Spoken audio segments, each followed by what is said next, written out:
En los 7 días recientes, México rebasó la barrera de los 6 millones de contagios por COVID-19 y también se reconoce que hay 350,000 muertos por ahí, aunque las cifras oficiales mismas de mortalidad nos hablan de que ya estaríamos alcanzando o rebasando los 700,000 muertos a causa de la pandemia. De viva voz, Lori Ann Jiménez Faibi, jefa de laboratorio de genética molecular de nuestra UNAM. Doctora, gracias por estar con nosotros hoy y también te agradezco públicamente tu mensaje de preocupación por mi reciente contagio. Lori Ann, gracias por estar aquí esta mañana. Ay, al contrario, muchas gracias por la invitación, un placer y un gusto escuchar que ya está usted mucho mejor, recuperado y de vuelta aquí en el programa. Sí, por cierto, oye, yo te pregunto públicamente, ¿qué tanto, para quienes nos están escuchando y viendo, porque muchas personas me lo han preguntado, qué tanto ha ayudado el que nos hayamos vacunado previamente para que las molestias, el ataque pues del virus no sea tan catastrófico? Sí, la vacunación ha ayudado muchísimo en este sentido. Mientras que los contagios han seguido aumentando, las defunciones han tendido a disminuir, desde luego, desde que la vacunación se ha hecho masiva alrededor del mundo. Así que la vacunación es indispensable para garantizar o por lo menos disminuir el riesgo de que las personas padezcan, si se contagian, la enfermedad de forma grave y desde luego disminuir el riesgo de morir. Así que la vacunación ha ayudado inmensamente en ese sentido. Se calcula que quizás sean millones las vidas que se han salvado desde que inició la vacunación. Ahora, muchas personas que me dicen, ¿por qué te sigues cuidando si ya te dio? Y esta es una pregunta no solo para mí, sino para muchas personas que se han contagiado recientemente y que por eso piensan que ya no se pueden volver a contagiar. ¿Es esto cierto? No, esto no es cierto y es una realmente excelente pregunta. A ver, las personas vacunadas pueden seguirse contagiando, ¿sí? La vacunación está protegiendo de tener la enfermedad severa y de morir, mas no necesariamente de ser infectados y poder infectar a otros.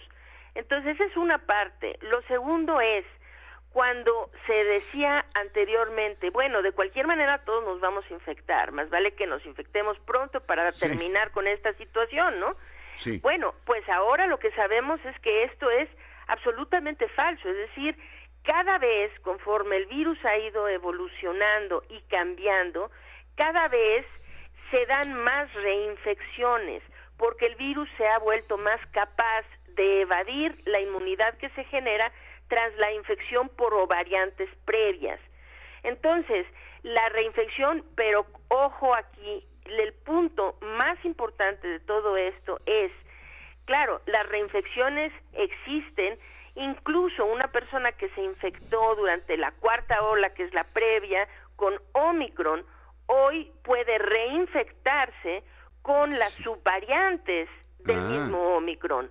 Entonces, mucho cuidado en este sentido, pero importantísimo aquí lo siguiente, que con cada reinfección aumenta el riesgo de que la enfermedad se torne grave y la persona muera. Entonces, o quede finalmente con secuelas a largo plazo. Esto es un proceso conforme una reinfección, es decir, con una sola infección hay un riesgo determinado. Con la primera reinfección este riesgo se eleva y la segunda lo eleva todavía más y la tercera más, queriendo decir que cada reinfección nos hace más o nos pone en mayor riesgo de tener enfermedad severa, secuelas o de morir. Ya. Ahora, doctora, la postura oficial ahorita es que como no es tan grave la reinfección y no han aumentado de manera considerable las hospitalizaciones, es que ya está dominada la pandemia y que podemos relajarnos en cuanto a las medidas preventivas. ¿Tú estás de acuerdo con eso? De ninguna manera. Es decir, esta mentalidad ha llevado a la situación tan complicada que vivimos hoy y que se vive cada vez más complicada con relación a la pandemia. ¿Por qué?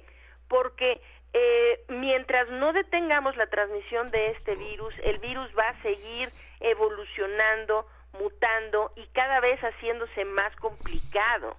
Entonces, no, primero es falso que las hospitalizaciones no estén subiendo. Hay un detalle, que aquí esta quinta ola la inició una subvariante que es la BA2.12.1. Esta subvariante ya se había visto repuntes en otras partes del mundo.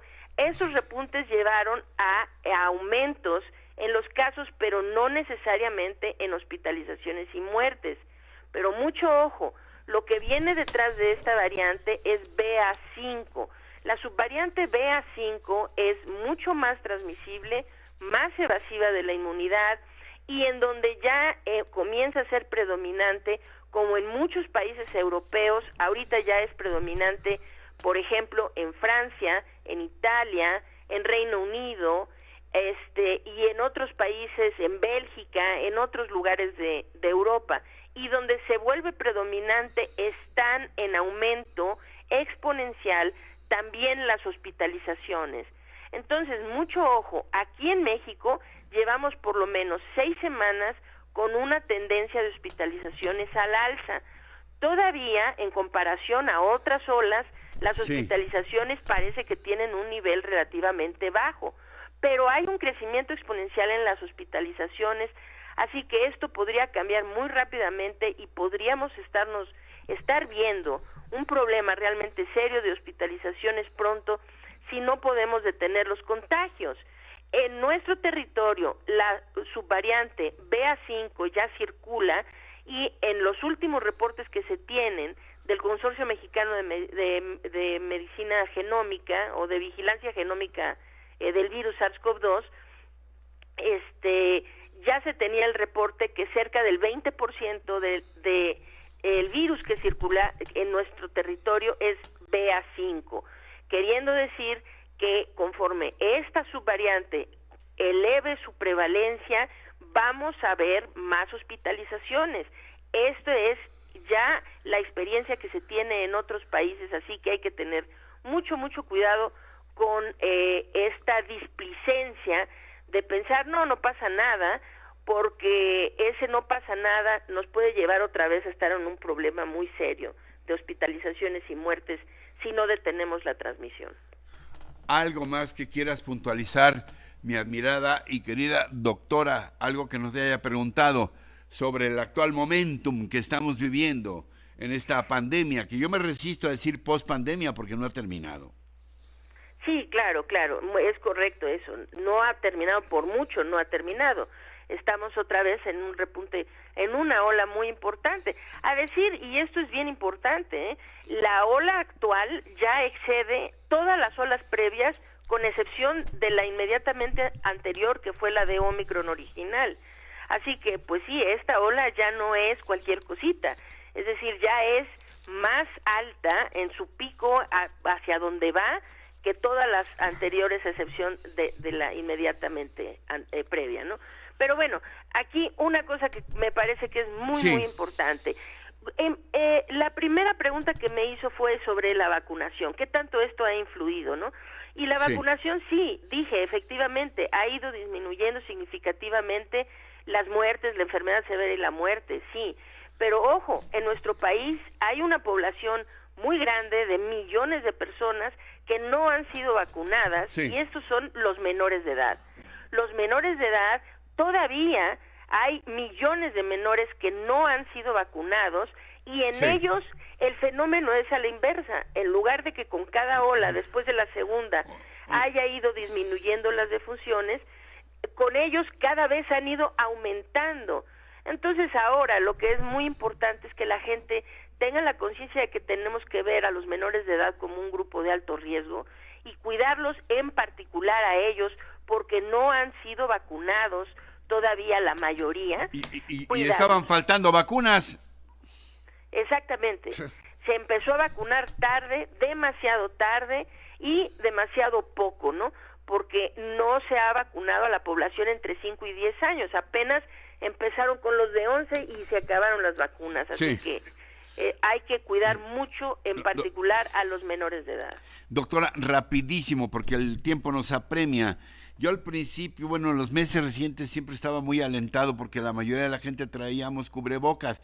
Ahora empiezo a notar, en los lugares públicos sobre todo, que ya la gente está como más confiada y ya no están muchos de ellos usando cubrebocas. Yo te diría que andamos en 70% de cubrebocas y en 30% ya de no cubrebocas. ¿Qué hacemos al respecto? Nada, concientizar a las personas. Hay que hacer un esfuerzo muy grande de educar a las personas y hacer entender que la pandemia no ha terminado y que el cubrebocas es nuestro mejor aliado. Necesitamos seguir utilizando cubrebocas si es que no queremos ver que estos contagios otra vez se desborden y empecemos a ver hospitalizaciones y muertes también al alza. Necesitamos detener la transmisión del virus y el cubrebocas es la mejor manera de prevenirlo. Doctora, con mi aprecio, cariño de siempre, gracias de verdad, Lauriane Jiménez Faibi, gracias. Muchísimas gracias, muy buen día. Buen día.